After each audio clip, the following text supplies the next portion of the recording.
We got more clips from OTAs, and today we're going to be looking at the Cleveland Browns and getting another look at Deshaun Watson. He was throwing the ball a lot more this week. We got a lot of clips on that. We'll go over some clips from last week as well. But before we dig in, you need to click that subscribe button right now. We're going hard in the paint. We're looking at the rookies from rookie camp to OTAs, the mini camp to training camp, on top of your favorite veterans. Whatever's going on behind the scenes at practice, it will be right here on the channel. Click that button. Stop missing out. We're looking at Deshaun Watson. We're going to watch him throw the ball around. We got a lot of clips. We got 7.5 minutes of clips here. We got last week and this week. We're starting off with this week because he's throwing the ball a lot more. You will see it. It's going deeper downfield. We got more of a frequency here. Things are looking good with Deshaun Watson here. We're getting more opportunities to throw football due to coming back from that injury. Last week, he was kind of on a pitch count. He was taking a lot of mental reps on a lot of plays and a lot of drills. Now you're seeing him get more work in. And they allowed them to have a good media day, and they took advantage of it. And he's throwing in a lot of these clips. And he's letting the ball fly, too. Ball's coming out good. Something to look at there. Again, it's OTAs. We're doing drills, some 7-on-7s, some timing work, getting things installed before we get to minicamp. And then we get to training camp, and that's when things really go live. We're trying to get everything installed, all the concepts, so the new players can gel with the vets. Everything gets together good. Deshaun Watson, we see where he's at health-wise. I say he's going to be 100% full go by training camp. Easy. Easy. Pretty much full go now. Do not know 100% of any limitations. But last week there were. This week we're throwing more. Pitch and catch on that one. Looking good. Looking good out in front of his guy. The ball just comes out good on his hand, too. It comes out live. Watching him drop back, his feet kind of floats. He's very smooth. He's light on his feet.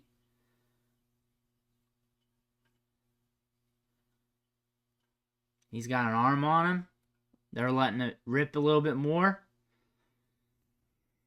You're just seeing that. Boom. Downfield. David Bell.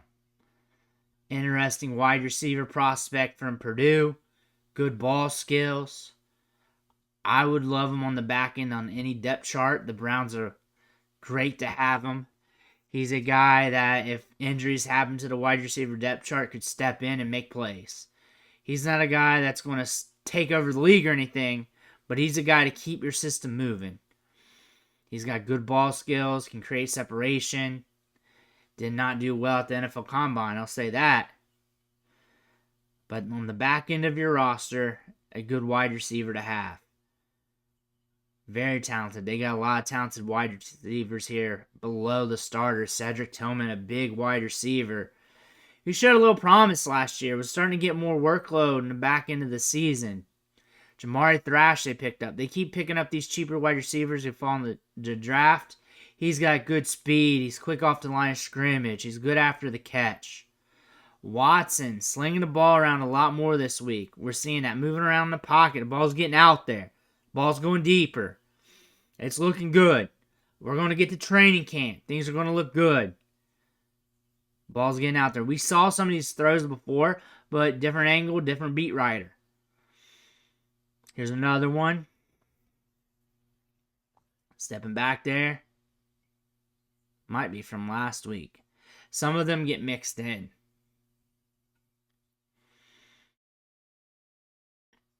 And also, some of them look the same because, honestly, they do the same drills, a lot of them every day, and they switch it up a little bit, and then it just looks the same sometimes. I'm catching that with a lot of teams, too. Ball gets out there. Boom. Pretty much got all of this week's and last week's on this clip of highlights. So if you did not catch my video on Deshaun Watson last week, which I think came out earlier this week, or last Sunday or Monday, then you're good to go on this one.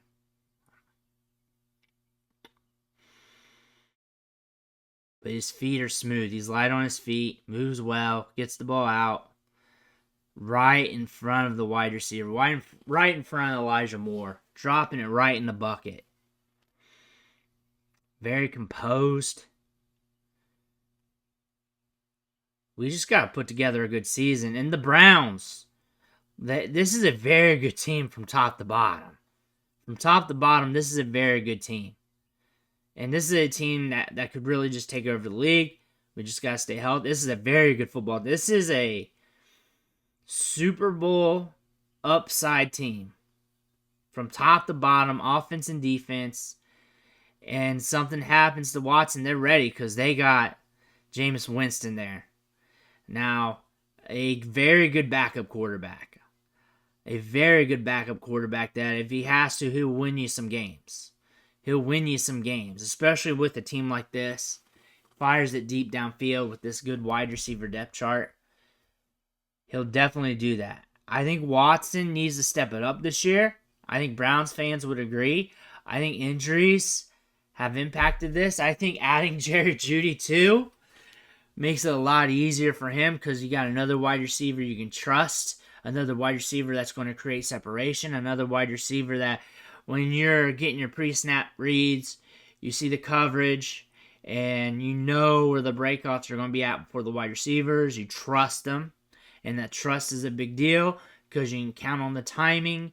You can count on that separation from the wide receiver, and it allows you to be more focused, to allow you to be more composed in the pocket, allow things to click a little better, and just having Amari Cooper, Jerry Jeudy, and then Elijah Moore right in the middle. That's nasty because all those guys can separate, all those guys can break off routes.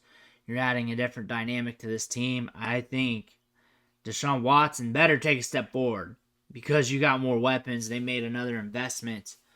Running back position, they're getting veterans. They're getting backup veterans in there too. They got Foreman, Naeem Hines in there just in case Chubb's not good to go. The feet's nice and smooth. Just in case. Just in case. You still got Ford. Pierre Strong still there. You got a batch of running backs there. You're putting it together. And the wide receiver depth chart is good from top to bottom. And then David Njoku. One of the better tight ends in the league. Good size, just athleticism. Good around the red zone. Very dependable. I think deserves more workload. We saw that last year. With more workload, he can be very productive. This is a team with a lot of weapons. This is a good team from top to bottom. Deshaun Watson, if he fires on all cylinders, if we can get back to where he was like with the Texans, this is an unstoppable team. And they got the players to really allow him to kick it back into gear. Especially if we're back to full health. We'll know in training camp, which I feel very good. I feel very good that he'll be good to go in training camp. I'm not even questioning it. I'm not. I feel like he's good to go already pretty much. But extending the timetable, being cautious, I understand. David Bell, Cedric Tillman, two interesting wide receiver prospects. But when I think about Deshaun Watson, if we can just kick it into gear, play to our potential with this Browns team, sky's the limit. You got weapons all over the place. Not just weapons, not just players with upside, but veterans who are very crafty at what they do. And also both sides of the ball, all over the place. You got Hosses at running back. You got Hosses at tight end. You are good to go. This team is built to win, and it's all on Deshaun Watson's shoulders. Let me know what you think in the comments below. Make sure to hit that subscribe button on the way out. I want to thank you for watching. Catch you on the next video.